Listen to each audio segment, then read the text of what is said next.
થરાદ અમદાવાદ ભારતમાલા રોડમાં ખેડૂતોને અન્યાય થતા થરાદ, લાખણી, દિયોદર અને કાંકરેજ તાલુકાના ખેડૂતો પાલનપુર કલેક્ટર કચેરીએ પહોંચ્યા હતા. રેલી સ્વરૂપે કલેક્ટર કચેરીએ પહોંચી રજૂઆત કરી હતી. જોકે ખેડૂતોને સાંભળ્યા વગર 14 વર્ષ જૂની જંત્રી મુજબ વળતર ચૂકવાય અને નવી જંત્રીના મુદ્દા ધ્યાનમાં લીધા નથી, જેના ખેડૂતોએ વિરોધ કર્યો હતો. કલેક્ટરને રજૂઆત કરી હતી. અમદાવાદ ભારતમાલા નવી રોડ લાઇનનું નિર્માણ કરાયું છે, ત્યારે આ નિર્માણમાં થરાદ, લાખણી, દિયોદર, કાંકરેજ તાલુકાના ખેડૂતોને અન્યાય થઈ રહ્યો છે. ખેડૂતોની જમીન સંપાદિત થઈ છે, જેની નોટિસ પણ ખેડૂતોને મળી છે. ખેડૂતોને જંત્રીના અભાવમાં અન્યાય થઈ રહ્યો છે. 14 વર્ષ જૂની જે જંત્રી હતી તે પ્રમાણે સરકાર આવું ચૂકવી રહી છે, એટલે ખેડૂતોના આમ મંજૂર નથી થતી. અને ત્યારે હાલના ભાવ મુજબ જંત્રી થાય અને ખેડૂતો આ જંત્રીનો લાભ મળે તેવી માંગ કરી રહ્યા છે. સરકાર ખેડૂતોને વળતર આપીને લઈ જશે તો ખૂબ જ ઓછું છે, જેના દ્વારા અન્યાય થઈ રહ્યો છે. નવા ભાવ મુજબ ખેડૂતોને સરકાર જંત્રી ચૂકવે તેવી માંગ કરી છે.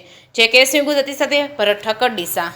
અત્યારે અમારી વેદના છે ભારતમાલા રોડ પ્રોજેક્ટ નીકળેલો છે. રોડ એની અંદર અમારી ખેડૂતોની સંપાદન બનાસકાંઠાની અંદર જમીનો કરી છે.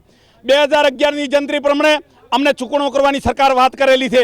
અત્યારે એવોર્ડ પણ કરેલા છે. સરકારશ્રીને કહેવા માગીએ છીએ કે અત્યારે 2025 છે, આ તમે એવોર્ડો કરેલા રદ કરે.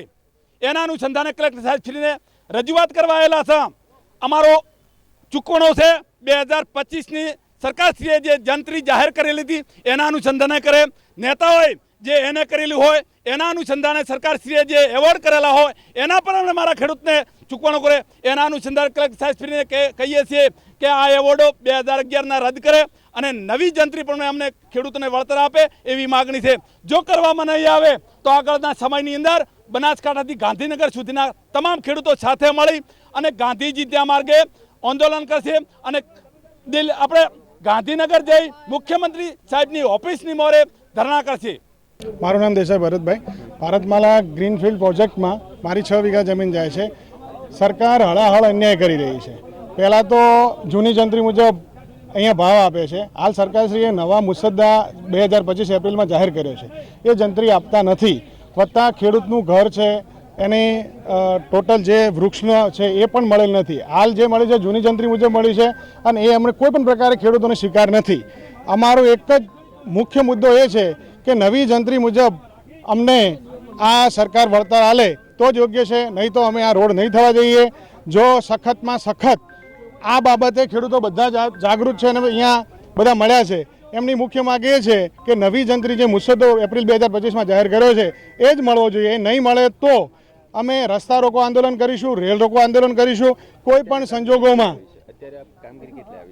હાલ ખેડૂતોને કારણદર્શક નોટિસ આપવામાં આવી છે કે આને એવોર્ડ થઈ ગયેલો છે. કોઈ પણ ખેડૂતોએ એવોર્ડ સ્વીકારેલ નથી અને પૈસા પણ લેવાના નથી.